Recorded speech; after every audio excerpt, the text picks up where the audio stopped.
अध्याय 1 ध्यान का कटोरा। कल्पना कीजिए आपके हाथ में पानी से भरा एक कटोरा है। आपको इसे भीड़भाड़ वाली सड़क से लेकर जाना है बिना एक भी बूंद गिराए।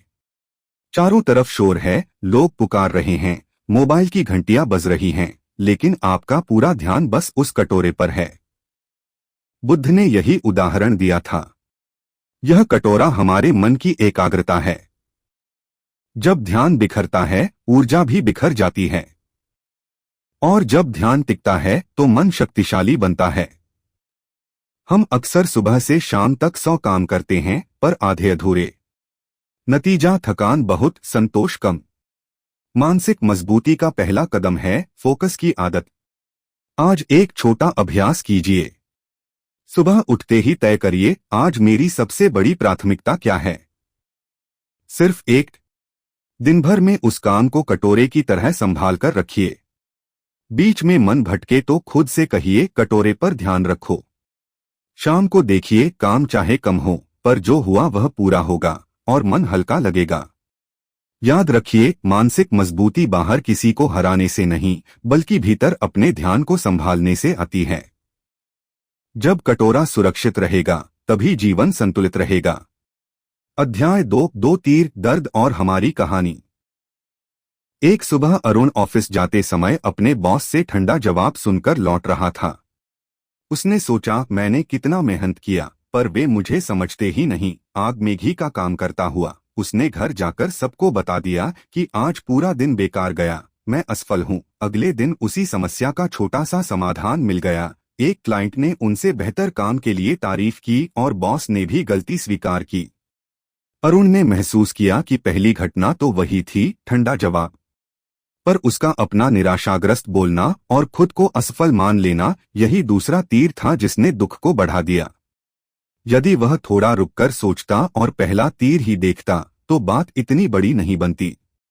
यह कहानी यही सिखाती है, जीवन में दर्द दो तरह से आता है। पहला तीर जो बाहर से लगता है, और दूसरा तीर जो हम अपने विचारों और कहानियों से चलाते हैं। पहला तीर अक्सर अनियंत्रित होता है, कोई बुरा शब्द, कोई नकारात्मक घटना। पर दूसरा तीर वैकल्पिक है, वह हमारे सोचने के तरीके से बनता है। जब आप दूसरे तीर से बचना सीखते हैं, तो दर्द आधा हो जाता है और आप साफ दिमाग से समाधान ढूंढ पाते हैं। सरल अभ्यास आज ही करें। रुककर सांस लें। जब कोई कड़वा पल आए, तुरंत कुछ न कहें। 5 गहरी सांसें लें। फैक्ट और फिक्शन लिखें, कागज पर सीधे लिखें, क्या हुआ, सिर्फ तथ्य। फिर नीचे लिखें, मैं क्या सोच रही हूं। आपकी कहानी।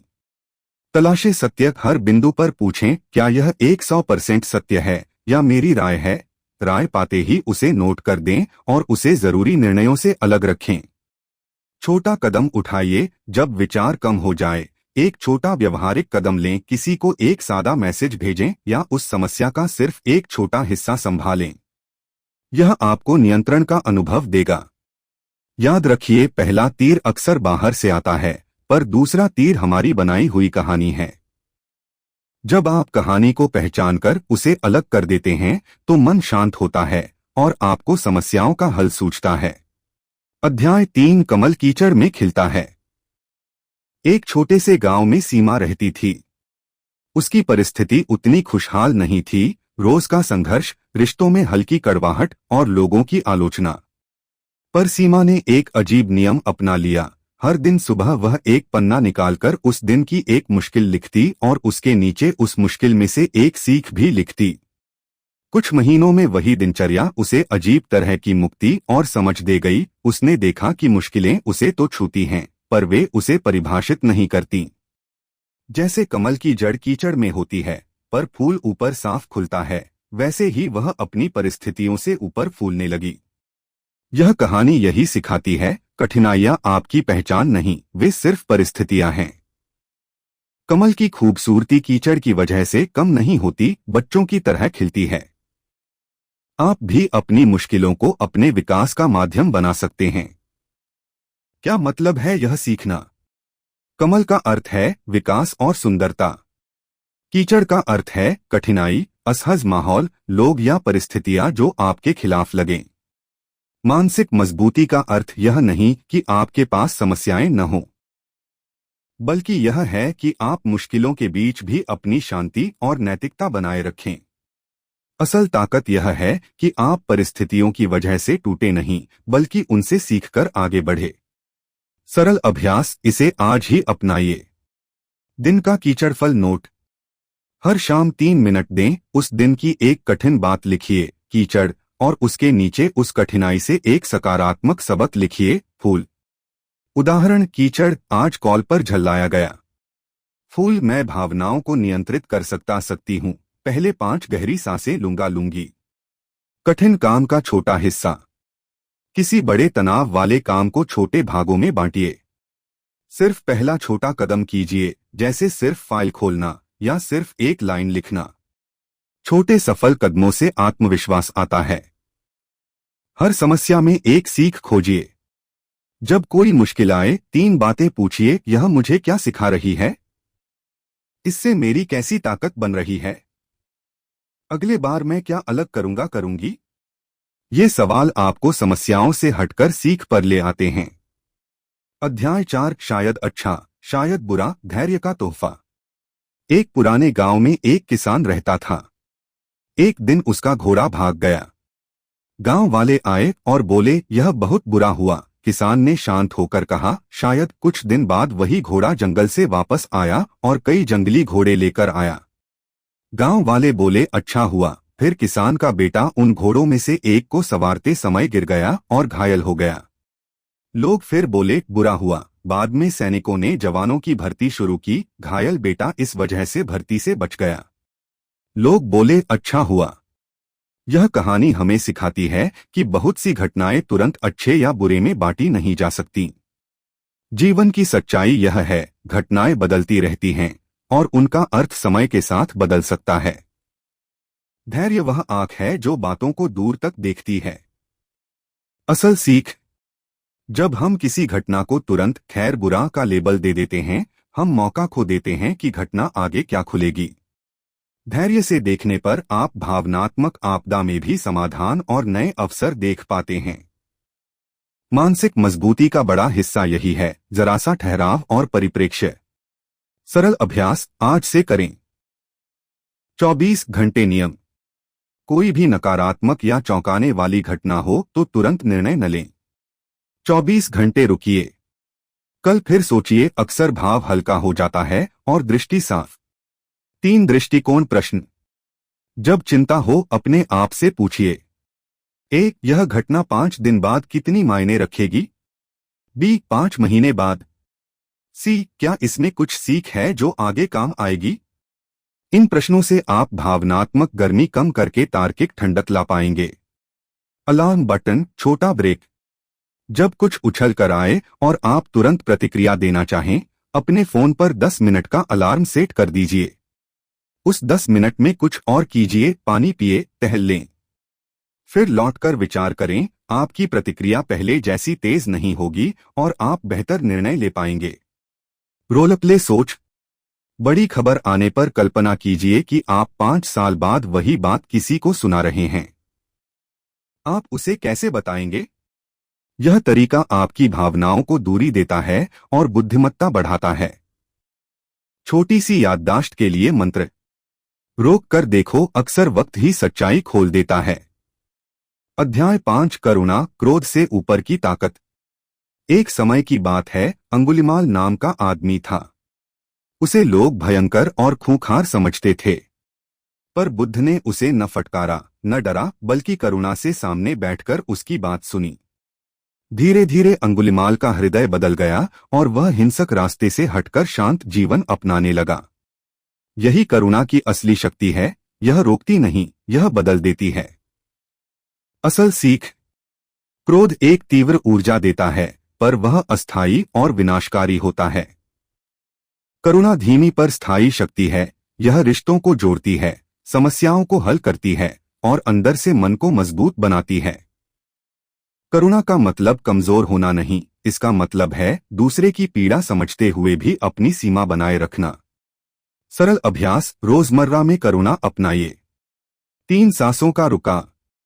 जब भी कोई आपको चिढ़ाए या गुस्सा दिलाए, तुरंत बोलने की जगह 3 गहरी सांसें लें। पहली सांस शरीर ठंडा करिए। दूसरी सांस विपरीत व्यक्ति की स्थिति पर सोचिए, शायद वह भी परेशान है। तीसरी सांस शांत और स्पष्ट स्वर में उत्तर दें। यह तरीका क्रोध की तीव्रता घटा देता है। मेत्ता करुणा मेडिटेशन 5 मिनट। आराम से बैठिए। सांस पर ध्यान दीजिए। फिर अपने लिए सॉफ्टली कहिए, मैं सुखी रहूं, मैं सुरक्षित रहूं, मैं शांति में रहूं। फिर वही वाक्य किसी मित्र के लिए दोहराइए, तुम सुखी रहो, तुम सुरक्षित रहो। अंत में किसी कठिन व्यक्ति के लिए भी यही कहिए, वह सुखी रहे, वह सुरक्षित रहे। यह अभ्यास दिल को नरम करता है और गुस्से की जगह समझने की क्षमता बढ़ाता है। सीमाएं स्पष्ट रखें। करुणा का मतलब हर बात सह लेना नहीं। जब कोई सीमा पार करे, शांत होकर अब मुझे यह स्वीकार नहीं कह दीजिए। करुणा के साथ अपनी मर्यादा रखकर ही आप मजबूत बने रह पाएंगे। दैनिक एक दयालु काम। रोज एक छोटा सा दयालु काम करिए, किसी का पानी भर देना, किसी को धन्यवाद कहना या किसी के काम में हल्की मदद। यह आदत मन में करुणा को स्थायी बनाती है। छोटा मंत्र। क्रोध में रुकूंगा, करुणा में बोलूंगा।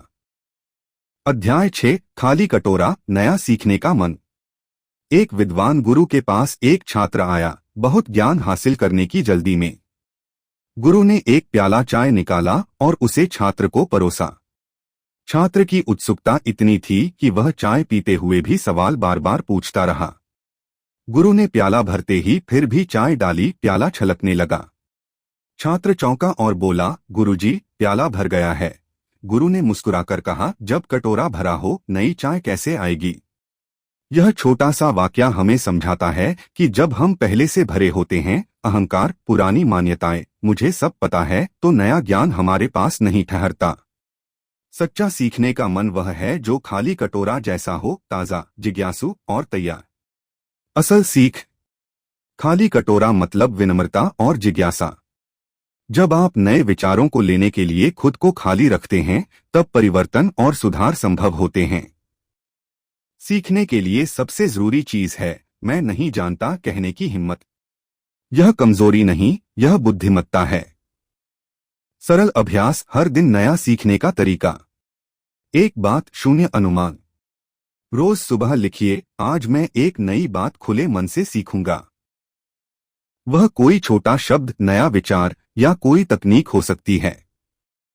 पढ़ते समय खुद से कहिए, मैं यह मानकर नहीं चलूंगा कि मैं पहले से जानती हूं।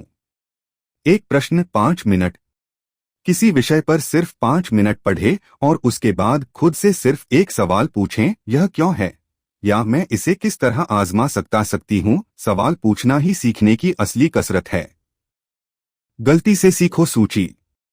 हर गलती को शर्म समझने की बजाय उस पर एक लाइन लिखिए, गलती क्या थी और नीचे अगली बार क्या करूंगी। यह सूची आपकी किताब नहीं पर आपकी प्रैक्टिकल गाइड बनेगी।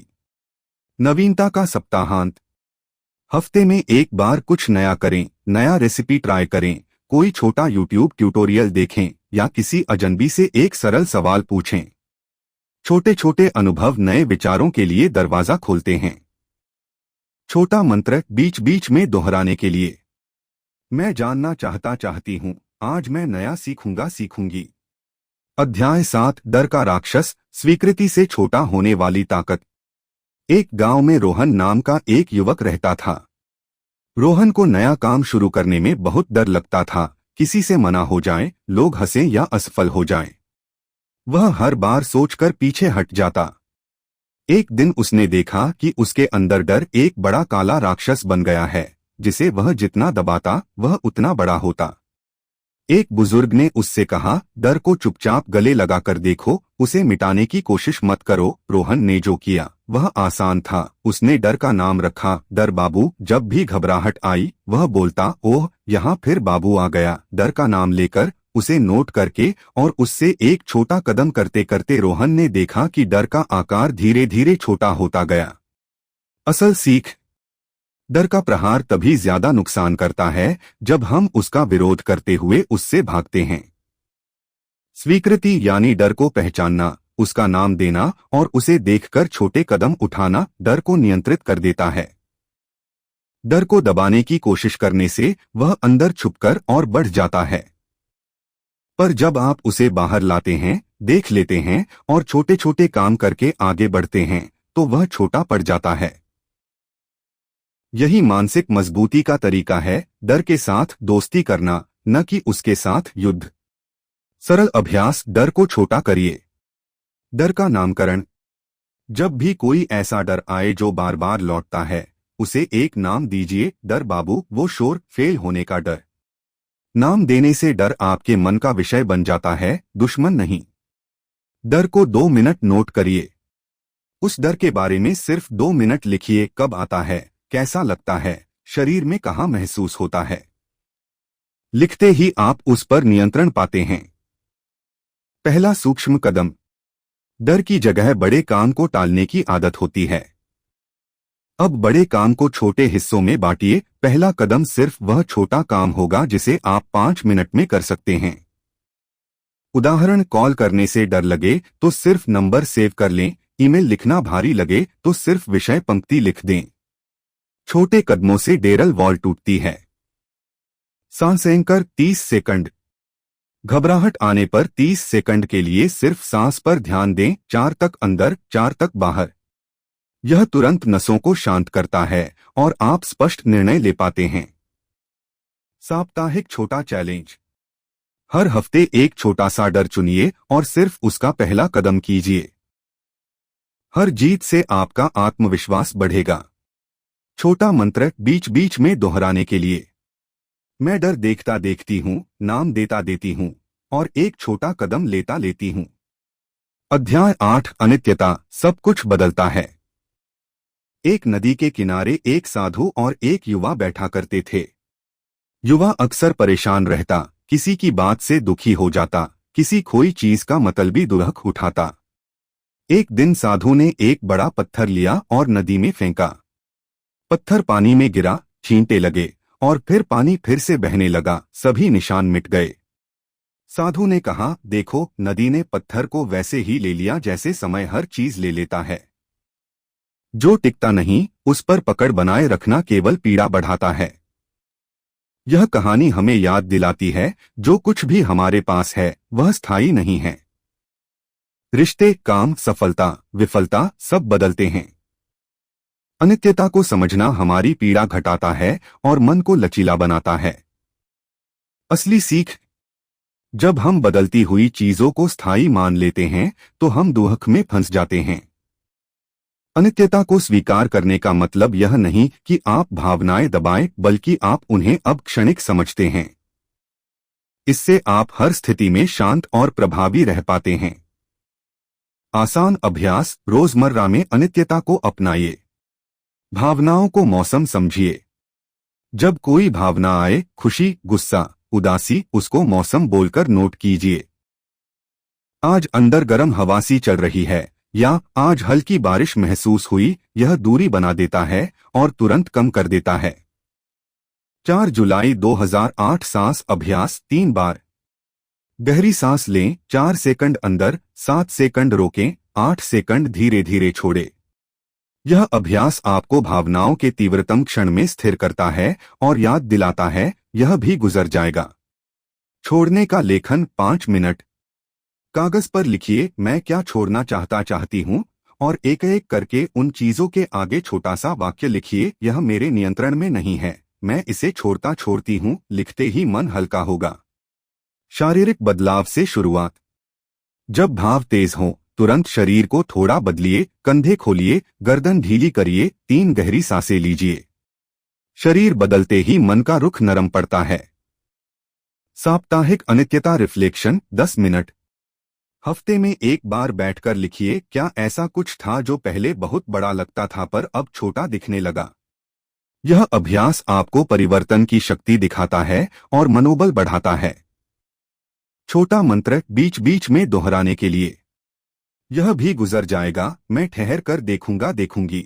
अध्याय 9, वर्तमान की शक्ति, सांस, चाल और पूरा होना। एक नगर में मनीष नाम का एक व्यापारी था। वह हमेशा भागा भागा रहता, खाते समय मीटिंग की बातें, चलते समय फोन का जवाब, सोते समय अगले दिन की चिंता। कभी उसकी नींद पूरी नहीं होती, कभी कोई काम अधूरा रह जाता।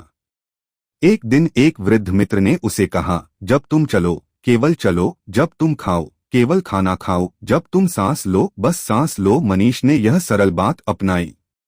उसने खाने के समय फोन अलग रखा, चलते समय कदमों पर ध्यान दिया और सोने से पहले 5 गहरी सांसें लीं। कुछ हफ्तों में उसने देखा, कामों की गुणवत्ता बढ़ी, नींद गहरी हुई और अंदर एक अजीब सुकून आने लगा। असल सीख।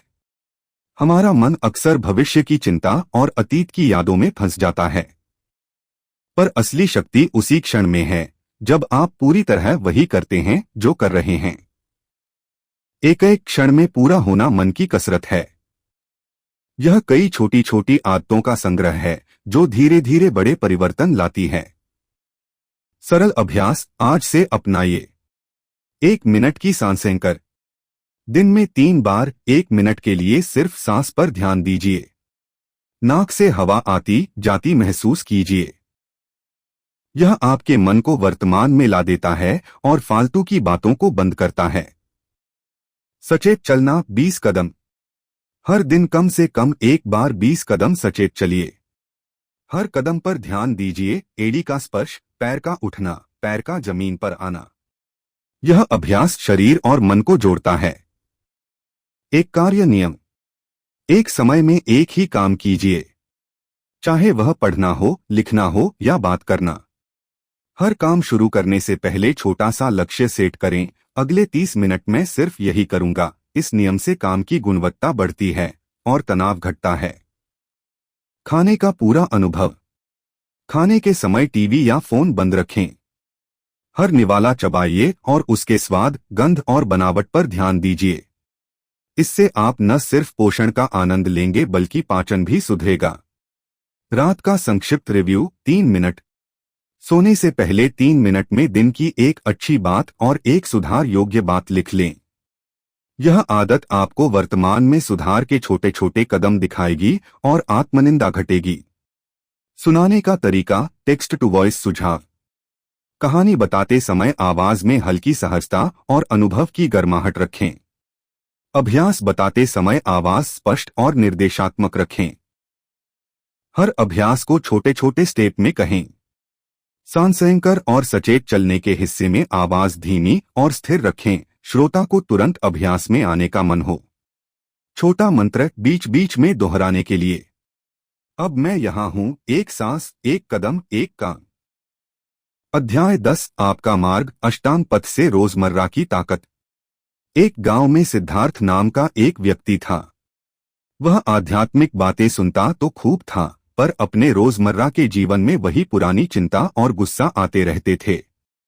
एक दिन किसी मित्र ने सरल भाषा में कहा, बुद्ध का रास्ता केवल सिद्धांत नहीं, यह रोजमर्रा की छोटी छोटी आदतों का मिश्रण है।